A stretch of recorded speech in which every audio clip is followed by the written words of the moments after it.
আসসালামু আলাইকুম। কেমন আছেন সবাই? আশা করি সবাই ভালো আছেন। বরাবর মতো চলে আসলাম আমাদের জনপ্রিয় অনুষ্ঠানে আমাদের গল্পে। আমি নন্দিনী শুভ্রা, আমার সাথে আছে রথি দেব। রথি, কেমন আছো? আমি ভালো আছি, তুমি কেমন আছো? ভালো। আচ্ছা, তোমার পরিচয়টা তোমার থেকেই জেনে নেব। আমি Rathi Debnath, Uttara high school and কলেজের একাদশ শ্রেণীর ছাত্রী। বর্তমানে ছায়ানটের সঙ্গীত চর্চা করছি, দ্বিতীয় বর্ষের ছাত্রী। তোমার গানের শুরুটা কিভাবে হয়েছিল? আমার গানের সূচনা হয় আমার মাসির মাধ্যমে। আমার বাবা গান করতো, সে তার কলেজ লাইফে, ভার্সিটি লাইফে গান শিখতো। তো তার থেকে মূলত গানের ধাঁচটা পাওয়া। অ্যান্ড আমার মাসি ধর্মীয় গান করতো, তো যখন করতো আমাকে সাথে সাথে নিয়ে রাখতো। সেখান থেকে আমার গানটা নিজের মধ্যে আয়ত্ত করা, এই তো। তোমার পছন্দের একটি গান শুনবো। আমার সোনার ময়না পাখি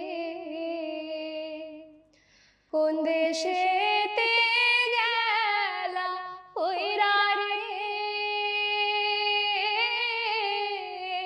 দিয়া মোরে ফাঁকি রে আমার সোনার ময়না পাখি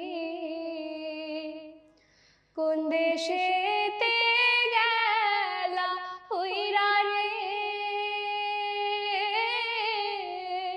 দিয়া মোরে ফাঁকি রে আমার সোনার ময়না পাখি যাইবা যদি নিঠুর পাখি ভাষায় মোর আখি যাইবা যদি নিঠুর পাখি ভাষায় মোর আখি এ জীবন যাবার কালে রে একবার যেন দেখি রে আমার সোনার ময়না পাখি সোনার ময়না পাখি।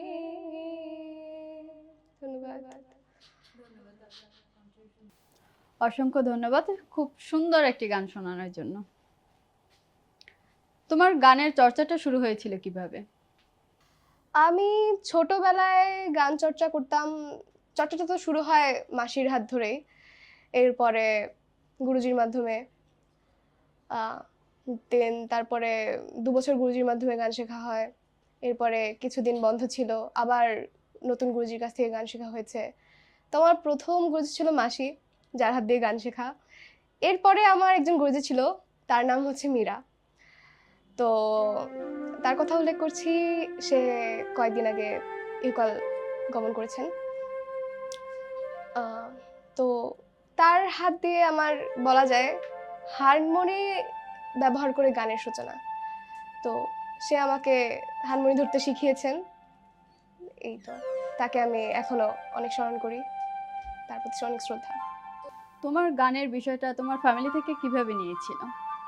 আমার ফ্যামিলি থেকে গান গাওয়া বিষয়টা অনেক ভালোভাবে নিচ্ছে, কারণ প্রথমে যেহেতু বলেছি আমার বাবা গান করতো। তো সে হয়তো তার সেই স্বপ্নগুলো পূরণ করতে পারেনি, তার সেই স্বপ্নগুলো সে আমার মাধ্যমে দেখছে। তো এই তো, আমার বাবা আমাকে প্রচুর সাপোর্ট করে, আমার দাদা আমাকে প্রচুর সাপোর্ট করে, আমার মা সেও আমাকে প্রচুর সাপোর্ট করতো। আমার ফ্যামিলি সবাই গান পছন্দ করে, তো আমি গান নিয়ে কোনো কিছু করলে তারা আমাকে সব কিছুতে উৎসাহ দেয়।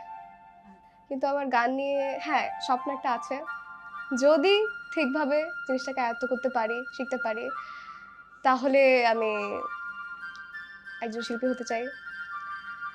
শিল্পী হওয়া তো সহজ নয়, তবুও চেষ্টা করব যদি আয়ত্ত করতে পারি, কারণ এত সহজ না এই জিনিসটা, একটা শিল্প, এটা শিল্পটাকে ধরে রাখতে হবে আমার।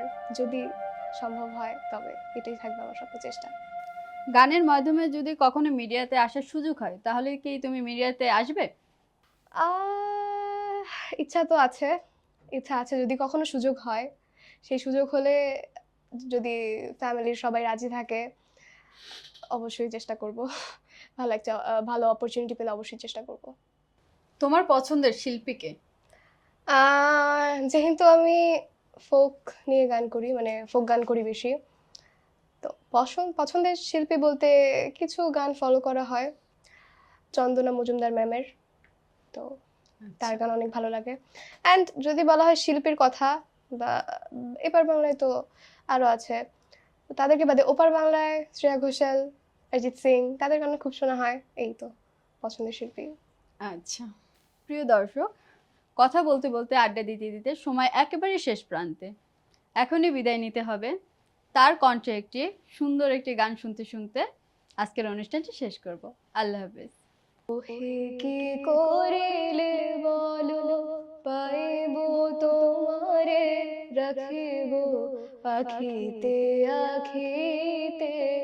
ওহে কি করিলে বলো, পাইব তোমারে, রাখিব আখিতে আখিতে।